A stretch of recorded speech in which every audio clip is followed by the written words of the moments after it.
National Emblem's made up a lot of ground. Here comes National Emblem now in the yellow and black colours with 300 to go. And it's National Emblem in front. Teal's running a cracker on the outside. Here comes Mazeo charging in them as well. Duper Dice, Tickets and Taxes flying at the rail. National Emblem and Tickets and Tax. Duper Dice, Mazeo. What a great finish. Here's the wire. National Emblem got it.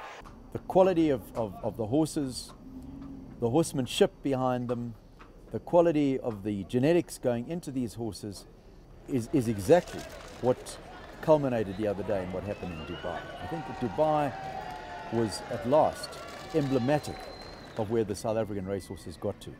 You were there, I wasn't, unfortunately, and I've got to say that you guys carried the message back to us as well as anybody could possibly have done. It was a wonderful spectacle to be sitting at home watching it.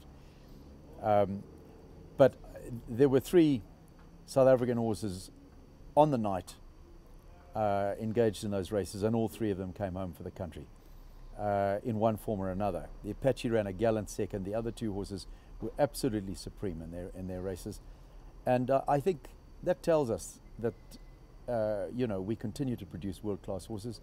And I think critically, it's a high moment in our history, because the protocol with the EU is being revised this coming month in May. The PCR test tells us that there ought to be enhanced prospects for us in getting our horses out of the country. And for all of those reasons, I think it's fair to say we've probably never been better placed. So there should be, around these sales grounds, any amount of excitement about the sale. You always want to be cautious. We must never forget we live in a difficult world. But I was looking at the list of people who are coming in to Empress Palace this week to attend the sale, and I think people can look forward to a solid sale.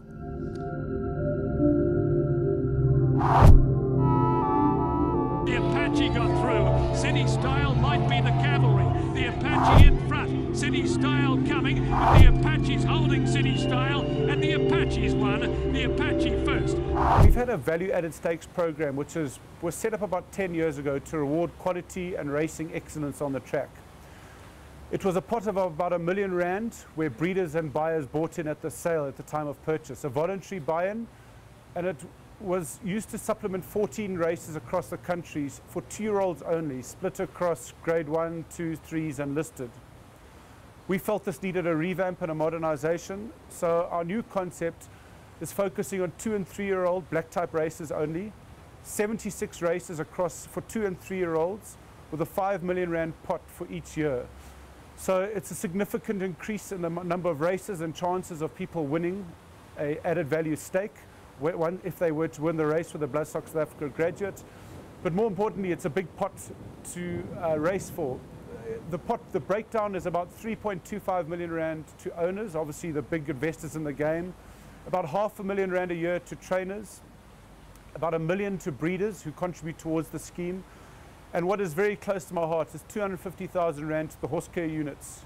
You know, as you know, I'm a passionate horseman, and we need to look after our horses, because if we look after retired athletes, our new ones are going to run better, and I'm a big believer in karma. So whoever contributes towards this program is giving towards a charitable cause, and we're going to manage that to make sure it's a big part of our corporate governance, so to speak.